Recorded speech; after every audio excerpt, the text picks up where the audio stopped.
सोमू की परवरिश उसके बड़े भाई मंगत ने करी थी। जब तक मंगत अकेला रहा तब तक तो सब ठीक था, लेकिन जैसे ही मंगत की शादी हुई उसकी पत्नी शोभा के आते ही हालात बदलने लगे। अरे सोमू, मैं जरा शहर जा रहा हूँ, कल तक लौटूंगा। घर का ख्याल रखना। अगर तेरी भाभी को किसी चीज की जरूरत हो तो लाकर दे देना। तभी अंदर से बात सुन रही शोभा तड़तड़ाती हुई बोली, कुछ जिम्मेदारी अपने इस लाडले भाई को क्यों नहीं दे देते? खुद शहर जाने की क्या जरूरत? सोमू को भेज दो। वैसे भी पूरे दिन बांसुरी बजाने के सिवाय इसे और कुछ काम नहीं है। अरे भगवान, क्यों अपना जी जलाती हो? सोमू अभी छोटा है, उसे सारे कामों का ज्ञान नहीं है। अगर होता तो उसे ही शहर भेज देता। और रही बात बांसुरी की, तो वो शौक इसका बचपन से है। पूरा गांव झूम उठता है इसकी बांसुरी की तान पर। मेरा वश चले तो चूल्हे में जला दूं इसकी बांसुरी। काम धाम करने की उम्र है ये, ना कि कन्हैया बनने की। आखिर कब तक इसकी जिम्मेदारी उठाओगे? कल को हमारे भी बच्चे हो गए तो हम इसे पालेंगे या अपने बच्चों को? सोमू अक्सर जंगल में जाकर बांसुरी बजाता था। तभी वहाँ पलक आ गई। क्या बात है सोमू, आज बहुत उदास लग रहे हो? हाँ पलक भाभी हमेशा निठल्ले रहने का ताना देती हैं। मैं क्या करूं? भैया कोई काम बताते नहीं। अगर माँ बाबूजी जिंदा होते तो मुझे जरूर कोई रास्ता दिखाते। पूरे बांस जितने लंबे हो गए हो, आखिर काम तो करना ही पड़ेगा ना। आखिर कब तक यूं अकेले रहोगे? कुछ काम करो और शादी करके अपनी गृहस्थी बसाओ। देखो, मैं भी आखिर कब तक तुम्हारा इंतजार करूंगी। पलक और सोमू एक दूसरे को बहुत पसंद करते थे, लेकिन बेरोजगार होने की वजह से पलक के माँ बाप उसे कतई पसंद नहीं करते थे। तुम तो बहुत दिमाग वाले हो सोमू, किसी भी लकड़ी की बांसुरी बनाकर धुन निकाल लेते हो। तो इसी तरह किसी काम में भी दिमाग लगाओ, वरना तुम बांसुरी बजाते रह जाओगे और मैं किसी और के साथ फुर्र हो जाऊंगी। हाँ। सोमू को इस बात की चिंता सताने लगी कि अगर उसने काम करना शुरू नहीं किया तो पलक किसी और से शादी कर लेगी। 2 दिन बीत गए।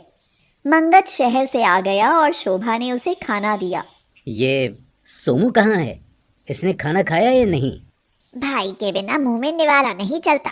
कभी मुझसे भी पूछा है कि मैंने कुछ खाया या नहीं? माँ बाबूजी के बाद ये मेरी जिम्मेदारी रहा है, इसलिए कभी भूल ही नहीं पाता हूँ उसे। मेरे जिगर का टुकड़ा है सोमू, देखता हूँ वो कहाँ है। अगर ऐसा ही रहा तो मेरा लट्टू पति एक दिन सब कुछ इस सोमू को ही सौंप देगा। मुझे इसे घर से निकालने के लिए कुछ तो करना होगा। रात के समय शोभा धीरे से उठकर सोमू के कमरे में गई और सोमू को धीरे से जगाती हुई बोली, सोमू जरा कमरे में आना, तुम्हारे भैया के पेट में बहुत दर्द हो रहा है। ये कहकर वह जल्दी से जाकर अपने बिस्तर पर लेट गई। सोमू उनके कमरे में गया तो धीरे से मंगत की चादर हटाकर उसे देखने लगा। शोभा ने तभी उसका हाथ पकड़कर शोर मचाना शुरू कर दिया।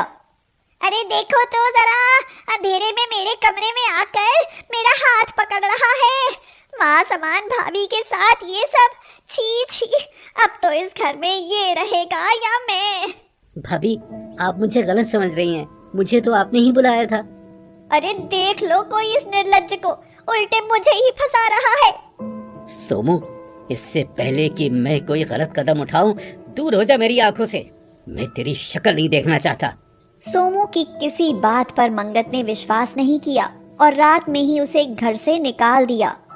उसने रात जंगल में गुजारी। अगले दिन उसने जंगल से एक लकड़ी तोड़कर बांसुरी बनाई और बजाने लगा। कुछ देर बाद वहां पलक आ गई। पलक को देखकर उसकी आंखों में आंसू भर आए। पलक बोली, अब रोने से क्या होता है? तुम्हारी भाभी से सब सुनकर आ रही हूँ। तुम गलत नहीं हो, मैं जानती हूँ। ये सब तुम्हारी भाभी का षड्यंत्र है। अब तो कुछ सोचो, अब तो अकल आ गई होगी। अगर तुम अपने पैरों पर खड़े होते तो आज तुम्हारी भाभी तुम्हें झूठा आरोप लगाकर घर से नहीं निकालती सोमू। लेकिन मैं क्या काम करूं? कुछ समझ में नहीं आ रहा। मेरे यहाँ बद्री प्रसाद रिक्शा चलाकर दिन भर में 1000 रुपए कमाता है, और कुछ नहीं तो रिक्शा ही चला लो। मेरे पास रिक्शा है ना, रिक्शे के लिए पैसे, फिर रिक्शा कहाँ से आएगा? अरे हाँ, मैं लकड़ी का रिक्शा बनाने की कोशिश कर सकता हूँ। हाँ, ये तो एक नई सवारी होगी, लकड़ी की रिक्शा। वैसे भी जंगल में बहुत लकड़ी है और उधर वन विभाग वाले लकड़ियां काटते रहते हैं, कुछ वहां से ले लेना। सोमू ने लकड़ियां इकट्ठी करके कुछ ही दिनों में एक बहुत अद्भुत लकड़ी की रिक्शा तैयार की। पलक उसे खाना दे जाती और कुछ समय के लिए उसकी मदद भी कर जाती थी। सोमू की लकड़ी की रिक्शा तैयार थी। वह रिक्शा जब बाजार में लेकर गया तो लोग उसे अजीब सी नजरों से देखने लगे। लकड़ी का रिक्शा, ऐसी रिक्शा तो कभी नहीं देखी। नहीं देखी तो आज देख लो। आओ बैठो, आओ बताओ कहाँ जाना है। बस यहाँ से करीब 3-3.5 किलोमीटर दूर जाना है। तो आइए बैठिए, इतनी सस्ती सवारी आपको कहीं नहीं मिलेगी। अरे नहीं भैया, भला लकड़ी की भी कहीं कोई रिक्शा होती है। आप चिंता क्यों करते हैं, ये मैंने अपने हाथों से बनाई है। अब रोज सोमू अपनी लकड़ी की रिक्शा में सवारी ले जाने लगा, जिससे कि उसके हाथ में पैसा आने लगा। लोग उसे लकड़ी की रिक्शा वाले के नाम से जानने लगे। उसने जंगल के किनारे ही एक लकड़ी का घर भी बना लिया। अब तो कुछ बेरोजगार लोग उसके पास आकर उससे लकड़ी की रिक्शा बनवाने की फरमाइश करते। सोमू दिन में रिक्शा चलाता और रात में लोगों के लिए रिक्शा बनाकर तैयार करता, जिससे उससे अच्छी खासी आमदनी होने लगी थी। समय गुजरता जा रहा था। सोमू की प्रसिद्धि पलक के घर और सोमू के भाई के पास तक भी पहुंची। सोमू का अब अपना पक्का घर भी हो गया, लेकिन पिछले कुछ दिनों में मंगत के हालात बदल गए। सारा काम धंधा चौपट हो गया और घर में चोरी हो गई।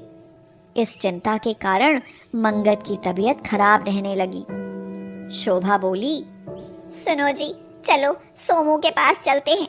वैसे भी अभी आप काम करने की अवस्था में नहीं हो, भूखे मरने की नौबत आ गई है। शोभा, शायद तुम भूल गई कि उसने तुम्हारे साथ क्या किया था। कोई नहीं, आप चलो तो सही।